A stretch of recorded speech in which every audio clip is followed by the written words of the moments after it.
अपघातात chief of defence general Bipin Rawat यांचं काल निधन झालं। मग भारतीय हवाई दलाने हेलिकॉप्टर अपघातात सीडीएस जनरल बिपिन रावत त्यांच्या पत्नी यांच्यासह 14 जणांचा दुर्दैवी मृत्यू झाला। तो देशाचे पहिले सीडीएस जनरल बिपिन रावत यांच्या पत्नी मधुलिका यांच्यावर आपण बघतोय उद्या 10 डिसेंबरला दिल्ली कंटोन्मेंट येथे अंत्यसंस्कार केले जातील।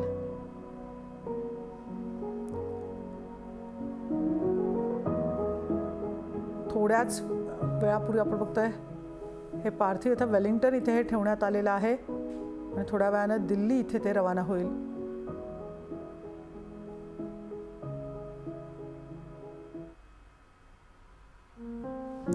कर्नाटक तमिळनाडू सीमेजवळच्या कुन्नूर हवाई दलाच्या अत्यंत खरतर सुरक्षित समजल्या जाणाऱ्या IAF Mi-17 हेलिकॉप्टरचा काल भीषण अपघात झाला।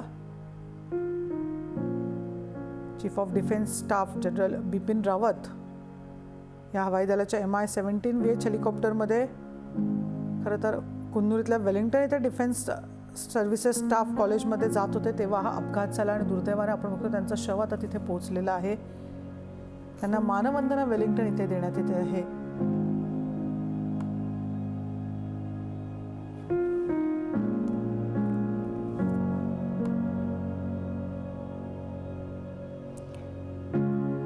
अतिशय देशासाठी असा दुःखद असा हा क्षण आहे।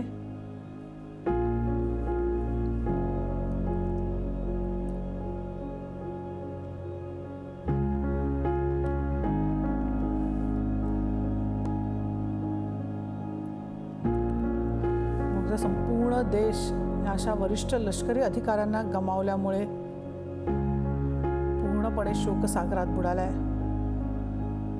भारतीय हवाई दलाचे Mi-17 हेलिकॉप्टर बुधवारी तमिळनाडूच्या कुन्नूर जवळ क्रॅश झालं।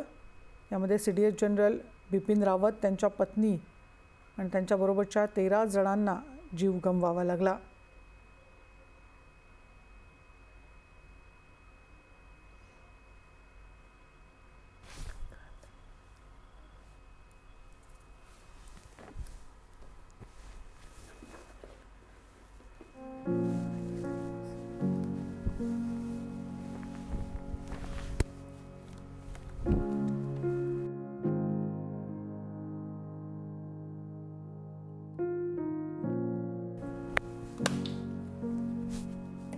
निवृत्त लष्करी अधिकारी सतीश ढगे आपल्या बरोबर आहे। ढगे सर, खरं तर अत्यंत दुःखद असा हा क्षण म्हणता येईल आपण बघतोय, कारण हे असं काही होणं अपेक्षितच नव्हतं आणि आज दुर्दैवाने आपण बघतोय या वरिष्ठ अधिकाऱ्यांचे शव आपल्याला बघायला मिळतात। कशा प्रकारे तुम्ही श्रद्धांजली वाहाल?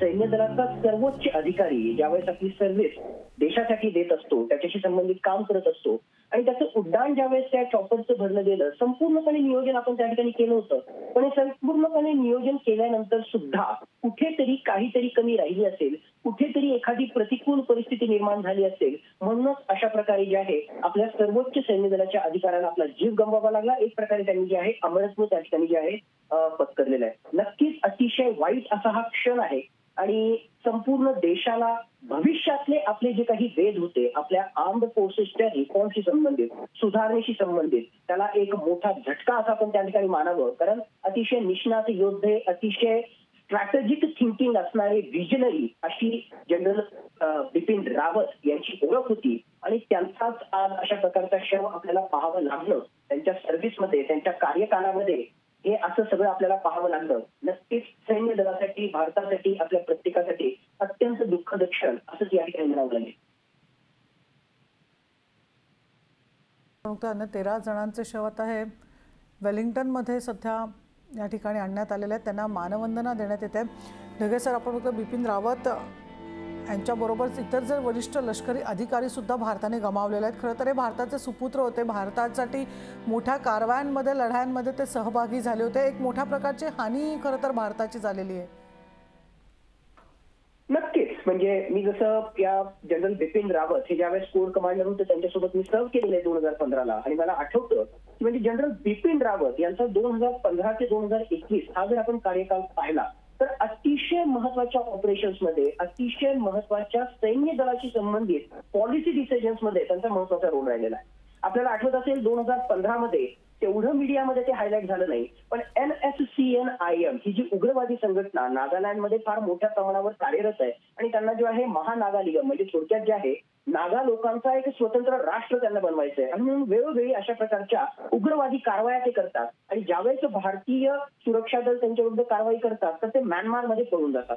ही त्यांची रणनीती ओळखून जनरल बिपिन रावत यांच्या नेतृत्वाखाली ज्यावेळेस ते कोर कमांडर होते त्या भागामध्ये त्यांनी एक सर्जिकल स्ट्राईक राबवलं, आणि त्यामध्ये म्यानमारच्या जंगलामध्ये घुसलेल्या या अतिरेक्यांचा पाठलाग करून तब्बल 38 या उग्रवादी संघटना NSCN-IM या संघटनेच्या अतिरेक्यांना ठार मारण्यामध्ये आपण यश मिळवलं होतं. म्हणजे खऱ्या अर्थानं एक महत्वाची सर्जिकल स्ट्राईकची ऍक्टिव्हिटी त्यांच्या नेतृत्वाखाली पार पडली होती. 2016 मध्ये सुद्धा आर्म फोर्सेसचा ते हिस्सा असताना आपण पाक ऑक्युपाईड काश्मीरमध्ये त्या प्रकारची जी आहे कारवाई त्या ठिकाणी केली होती. आणि आता मागच्या काही महिन्यांमध्ये चीनचा धोका असो, पाकिस्तानचा धोका असो, आणि सर्वात महत्वाचं 21व्या शतकामध्ये हायब्रिड वॉरफेअर नवनवीन तंत्रज्ञानाच्या माध्यमातून भारताविरुद्ध, भारताच्या सुरक्षेविरुद्ध जो खतरा निर्माण होणार आहे हा सगळा खतरा लक्षात घेऊन आपण इंटिग्रेटेड थिएटर कमांड ही संकल्पना अस्तित्वात आणण्यासाठी जनरल बिपिन रावत यांच्या नेतृत्वाखाली अतिशय चांगल्या रीतीने वेगवेगळ्या प्रकारच्या ऍक्टिव्हिटीज करत होतो, आणि त्यांच्या टीमच्या मार्फत वर्ष 2022 पर्यंत थिएटर कमांड ही संकल्पना अस्तित्वात येणार आहे. नक्कीच आर्म्ड फोर्सेसचा सर्वोच्च एक प्रकारे नेता हा मी या ठिकाणी गमावलेला आहे. नक्कीच हा अत्यंत दुःखद असा क्षण आहे. निश्चितच आर्म फोर्सचा सर्वोच्च असा नेता, आपण बघतो एक लीडर आपण गमावलेला आहे. सर्वांसाठीच देशभरात हा खरं तर एक शोक व्यक्त केला जातो आहे. आपण बघतो या लष्करी अधिकाऱ्यांचं पार्थिव आता वेलिंग्टन इथे आणण्यात येत आहे. 15 ऑगस्ट 2019ला खरं तर पंतप्रधान नरेंद्र मोदी यांनी लाल किल्ल्यावरून केलेल्या भाषणात अशा प्रकारे चीफ ऑफ डिफेन्स स्टाफ म्हणजे CDS हे पद आपण बघतोय स्थापन केल्याची घोषणा केली होती. आणि पहिलेच CDS म्हणून आपण बघतोय जनरल बिपिन रावत यांची नियुक्ती झाली होती. अर्थातच सर्वांसाठीच हा अभिमानाचा असा क्षण होता. ढगे सर, आपण बघतोय या सगळ्यामध्ये चीफ ऑफ डिफेन्स स्टाफ या पदावर पार पडलेल्या महत्त्वाच्या जबाबदाऱ्यांमध्ये भारतीय लष्कराच्या विविध शाखांचा समन्वय आणि लष्कराचं आधुनिकीकरण यासारख्या महत्त्वाच्या जबाबदाऱ्यांचा समावेश असतो, आणि ते अगदी उत्तमरित्या पार पडत बिपिन रावत सर होते. आणि त्याचबरोबर आपण बघतो काही विजनरी म्हणून सुद्धा त्यांच्याकडे बघितलं जायचं. काय नेमकं सांगाल? नक्कीच अतिशय दूरदृष्टी असणारा चायना, पाकिस्तान त्याचबरोबर भारताच्या सुरक्षेला असणारा खतरा ओळखून त्याचा अभ्यास करून एक प्रकारची रणनीती ठरवणारा आमचा सैन्य दलाचा नेता असं जर मी जनरल बिपिन रावत यांच्याविषयी म्हटलं तर ते चुकीचं ठरू नये. जसं तुम्ही सांगितलं 15 ऑगस्ट 2019 मध्ये भारताचे प्रधानमंत्री नरेंद्र मोदी यांनी लाल किल्ल्यावरून घोषणा केली होती की जसं वेगवेगळ्या बाकीच्या काही देशांमध्ये तीनही आर्मी, नेव्ही, एअरफोर्स यांच्या समन्वयातून एकत्रित प्रयत्नातून त्या ठिकाणी थिएटर कमांड ही संकल्पना आहे, ही संकल्पना आता आपण भारतामध्ये सुद्धा आणणार आहोत. आणि त्याच अनुषंगानं 31 डिसेंबर 2019 रोजी तशा प्रकारचं हे पद निर्माण झालं, आणि 1 जानेवारी 2020 पासून जनरल बिपिन रावत हे भारताचे पहिले चीफ ऑफ डिफेन्स स्टाफ झाले. वेगवेगळ्या प्रकारच्या ज्या जबाबदाऱ्या या पदाशी संबंधित आहेत. डिपार्टमेंट ऑफ मिलिटरी अफेअर्स, या डिपार्टमेंट ऑफ मिलिटरी अफेअर्सचे जे आहेत चीफ ऑफ डिफेन्स स्टाफ हे प्रमुख असतात. 1 point adviser to the prime minister आपण त्याला म्हणतो, कारण ज्यावेळेस युद्धजन्य परिस्थिती निर्माण होते त्यावेळेस आर्मी, नेव्ही, एअरफोर्स यांची काम करण्याची पद्धती वेगवेगळी असते. मग जे आहे त्या कमीत कमी वेळेमध्ये अशा प्रकारच्या कंटिंजन्सी सिच्युएशन मध्ये योग्य तो सल्ला देणं, समन्वय योग्य प्रकारे साधून योग्य तो सल्ला देणं हे फार महत्वाचं ठरतं. अशा प्रकारचा 1 पॉइंट ऍडवायझर म्हणून चीफ ऑफ डिफेन्स स्टाफ यांचं महत्वाचं कार्य त्या ठिकाणी होतं. ते सगळ्यात महत्वाचं भारताचा मागच्या काही वर्षांचा इतिहास जर आपल्याला पाहिला तर आपली संरक्षण सिद्धता वाढवण्यासाठी वेगवेगळ्या प्रकारचे प्रोक्युरमेंट म्हणजे वेगवेगळ्या प्रकारच्या शस्त्रास्त्रांची, वेगवेगळ्या प्रकारच्या उपकरणांची आपल्याला आयात करावी लागते.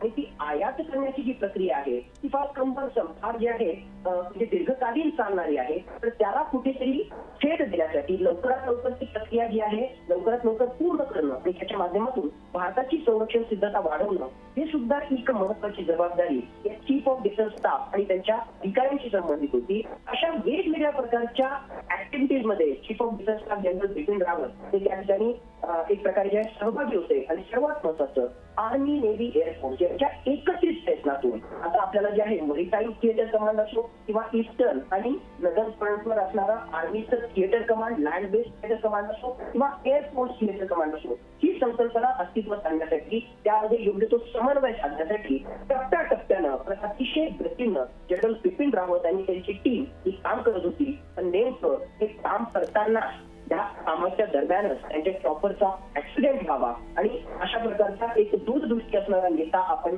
एक प्रकारे गमवावा, ही ज्या खरोखर शोकांतिक आहे.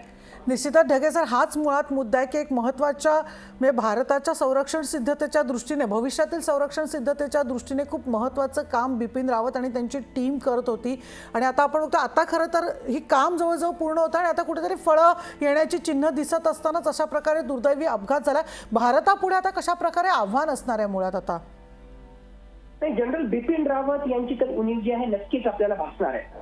पण इंडियन आर्म फोर्सेस हे जे आहे एका व्यक्तीशी निगडीत नसतं, ही सिस्टम आहे आणि शो मस्ट गो ऑन या प्रिन्सिपल नुसार, या तत्वाच्या अनुसार नक्कीच आता त्यांची जागा जी आहे सिनियरिटीमध्ये आर्मी, नेव्ही आणि एअरफोर्सची यापैकी जे सिनियर मोस्ट जे असतील ते त्यांची जागा घेतील. So most probably General M Naravane जे आपल्या आर्मीचे चीफ आहेत ते त्यांची चीफ ऑफ डिफेन्स स्टाफ म्हणून त्या ठिकाणी जागा घेतील. आणि एकूणच आपल्या आर्म फोर्सेसच्या सुधारणांशी संबंधित ज्या वेगवेगळ्या ऍक्टिव्हिटीज आपण करतोय, ज्यामध्ये थिएटर कमांडची संकल्पना आहे, ज्यामध्ये वेगवेगळ्या प्रकारच्या डिफेन्स फोर्सेसशी संबंधित उपकरणांच्या आयातीशी संबंधित वेगवेगळ्या प्रकारचे निर्णय आहेत. आणि एकूणच आपल्या आर्म फोर्सेसला लिन, थिन अँड मॉडर्न फक्त जो आहे आपल्याला आकडा वाढवायचा नाही, पण आपला आर्म फोर्सेसच्या जवानांची किंवा एकूणच संख्या अशी असावी की ते इफिशियंटली अतिशय कार्यक्षम पद्धतीने त्या ठिकाणी कार्यरत राहतील. आणि सर्वात महत्वाचं 21व्या शतकातले आपल्या सुरक्षा व्यवस्थेला असणारे जे वेगवेगळ्या प्रकारचे चॅलेंजेस आहेत, जी आव्हानं आहेत, त्यांचा विचार करून आता त्या सुधारणा आपल्याला करायच्या आहेत. या सुधारणा करण्यासाठी जनरल बिपिन रावत हे चीफ ऑफ डिफेन्स स्टाफ म्हणून उत्कृष्ट कार्य करत होते. पण नेमका तोच तारा आता निखळलेला आहे आणि त्यांची जागा तर करून घेता येणार नाही, पण शो मस्ट गो ऑन या परंपरेच्या अनुसार आता जे आहे या सुधारणांचा गाडा सुद्धा आपण आपले बाकी अधिकारी त्याच तत्परतेनं त्या ठिकाणी जे आहे घेऊन जातील अशी आपण आशा करूया. निश्चितच एक मात्र नक्की, बिपिन रावत यांच्या जाण्याने एक मोठा धक्का भारताला बसलेला आहे. अर्थातच त्याचबरोबर ढगे सर, आपण बघतो गोरखा ब्रिगेडचे होते बिपिन रावत खरं तर, आणि चौथे अधिकारी बनण्यापूर्वी रावत लष्कर प्रमुख खरं तर झाले. पण गोरखा ब्रिगेडबद्दल म्हणजे ज्या ब्रिगेडमध्ये ते होते त्या ब्रिगेडमध्येच आपण बघतो की अशा प्रकारे दूरदृष्टी किंवा एक बाणा असतो, लढण्याचा बाणा कायम बघायला मिळालेला आहे. त्याबद्दल नेमकं काय सांगाल? हो, त्यांची जी आहे एक प्रकारे नियुक्ती गोरखा रेजिमेंटमध्ये झाली होती. आपण जर पाहिलं तर जसं मी सांगितलं की त्यांचा जो आहे जनरेशन्स पासून म्हणजे त्यांचे वडील सुद्धा आर्म फोर्सेसमध्ये होते आणि भारताच्या व्हाईस चीफ पदापर्यंत त्यांचे वडील त्या ठिकाणी पोहोचले होते. त्यांच्या वडिलांनी जे गोरखा रेजिमेंट जे युनिट कमांड केलं त्याच युनिटमध्ये जे आहे आपलं कमिशन होण्याचं म्हणजे आर्म फोर्सेसमध्ये जे आहे एंट्री करण्याचं एक प्रकारे भाग्य जनरल बिपिन रावत यांना त्या ठिकाणी भेटलं होतं. 1978 मध्ये, माझ्या मते डिसेंबर 1978 मध्ये त्यांनी आर्म्ड फोर्सेसमध्ये एंट्री केली. ते जे आहे IMA Indian military academy Dehradun त्याचे ॲल्युमनस होते. आणि दुर्दैवानं बघा की ज्या ठिकाणी ते सुलूर एअरबेस वरून DSSC वेलिंग्टन जे डिफेन्स स्टाफ कॉलेज आहे वेलिंग्टन मध्ये, त्या ठिकाणी एक भाषण देण्यासाठी तिथल्या अधिकाऱ्यांना, तिथल्या ट्रेनिंगला जे आहे एक प्रकारे प्रेरित करण्यासाठी आणि पुढचं विजन देण्यासाठी जात होते. नेमकं त्या DSSC वेलिंग्टनचे ते ॲल्युमनस होते आणि तिथे जाण्याच्या आधी काही किलोमीटर आधी, काही मिनिटं आधी त्यांचा जो आहे दुर्दैवी अंत त्या ठिकाणी झाला. आणि एकूणच त्यांची कारकीर्द आपण जर पाहिली तर त्यांची कारकीर्द ही जी आहे वेगवेगळ्या पदांवर त्यांनी काम केलं आणि भारत मातेची त्यांनी सेवा केली. आर्म फोर्सेसमध्ये तर त्यांनी काम केलंच केलं, पण United nations peace keeping forces EPR Congo, त्या कॉंगोमध्ये सुद्धा जे आहे जनरल बिपिन रावत यांनी त्या ठिकाणी आपली सेवा त्या ठिकाणी बजावलेली आहे.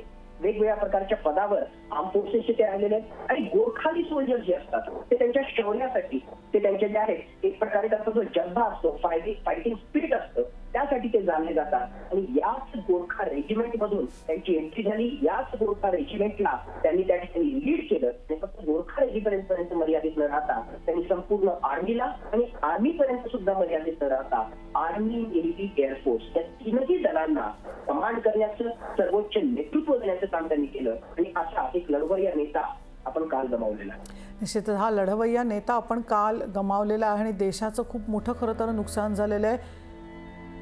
आता ही पोकळी भरून काढण्याचं मोठं आव्हान खरं तर असणार आहे. आपण बघतोय. धन्यवाद ढगे सर, तुम्ही आमच्याशी बोलल्याबद्दल. आपण बघतोय आपल्या 4 दशकाहून अधिक कार्यकाळात जनरल रावत यांनी मग ब्रिगेडियर कमांडर असो, जनरल ऑफिसर कमांडिंग चीफ असो, दक्षिणी कमांड मिलिटरी ऑपरेशन डायरेक्टोरेटमध्ये जनरल स्टाफ ऑफिसर ग्रेड अशा महत्त्वाच्या पदांवर त्यांनी काम केलेलं होतं. आपण बघतो सगळे कुटुंबीयसुद्धा या ठिकाणी वेलिंग्टन इथे तमिळनाडू इथे पोहोचलेले आहेत. त्यांना आणि जो स्टाफ आहे वेलिंग्टनचा त्यांना आदरांजली वाहत आहेत. या लष्करी अधिकाऱ्यांना, भारताच्या सुपुत्रांना आता मानवंदना देण्यात येत आहे.